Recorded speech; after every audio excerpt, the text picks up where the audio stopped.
வாங்க மக்களே, இன்னைக்கு நம்ம ஒரு அற்புதமான கோவிலை பத்தி தான் பார்க்க போறோம். இந்த கோவில் சென்னையில இருக்குன்னு நிறைய பேருக்கு தெரியாது. ஆனா இந்த கோவிலை சுற்றி உள்ள மக்களுக்கு இந்த கோவிலை நல்லாவே தெரியும். அவுட்டர் உள்ளவங்களுக்கு இந்த கோவிலை பத்தி தெரியாது. அப்படிப்பட்ட கோவிலோட பேர் தான் ஆறுபடை வீடு முருகன் கோவில். வாங்க இப்போ இந்த கோவிலோட வரலாறு பற்றி பார்ப்போம். 1986 நம்ம முன்னாள் சீஃப் மினிஸ்டரான எம்ஜிஆர் அவர்களால் இந்த கோவிலுக்கு இடம் கொடுக்கப்பட்டது. இந்த கோவிலோட ஸ்பெஷாலிட்டி என்னன்னா, ஆறுபடி முருகனுக்கும் தனித்தனி சன்னதின்னு இல்லாமல் தனித்தனி கோவிலை அமைச்சிருக்காங்க.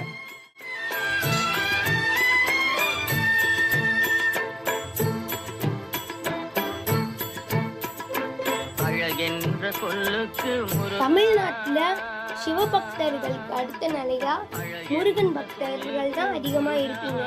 உந்தன் அருளன்றி உலகிலே பொருளேது முருகா, அழகென்ற சொல்லுக்கு முருகா.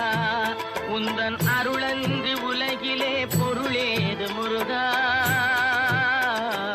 அழகென்ற சொல்லுக்கு முருகா.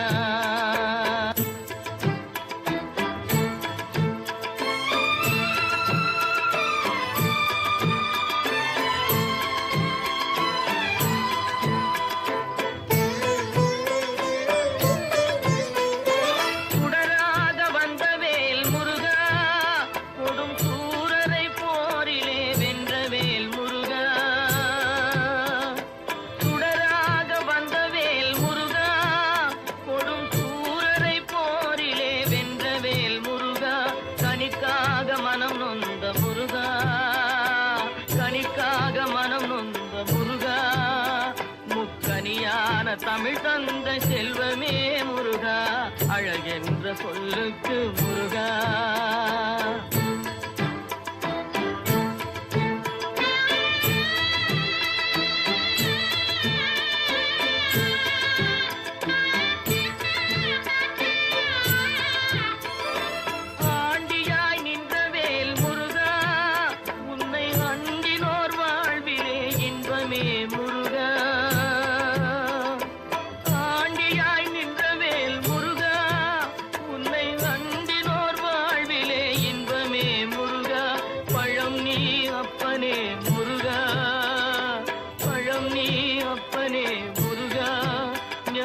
பழம் உன்னை அல்லாது பழமேது முருகா, அழகென்ற சொல்லுக்கு முருகா.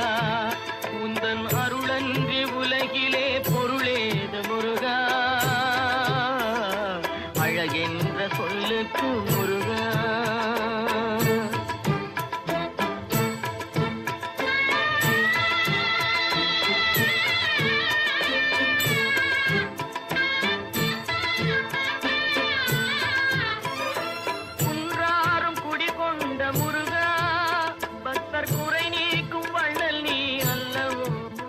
ஆறுபடை முருகன் கோவிலுக்கு போக முடியாதவங்க இந்த கோவில் வந்து சொல்லலாம். அப்புறம் இது எங்க இருக்குன்னா, பெசநகர் பீச்சிலேருந்து 1.5 கிலோமீட்டரும், பெசநகர் பீச்சில் உள்ள அஷ்டலட்சுமி கோவிலிருந்து 1/2 கிலோமீட்டரும், திருவான்மையூர் பஸ் ஸ்டாண்ட்லேருந்து 4 கிலோமீட்டர் தொலைவில் அமைந்துள்ளது. திருச்செந்தூர் கோவில் தான் கடற்கரைக்கு அருகில் அமைந்துள்ளது. அதுக்கு அடுத்தபடியாக இந்த கோவிலும் கடற்கரைக்கு அருகில் அமைந்துள்ளது. என்னோட அடுத்த வீடியோவில் அடுத்த கோவிலை பற்றி பேசுகிறேன். மறக்காம இந்த சேனலை சப்ஸ்கிரைப் பண்ணுங்க, இந்த வீடியோவை லைக் பண்ணுங்கள், ஷேர் பண்ணுங்கள், கமெண்ட் பண்ணுங்கள். Bye bye.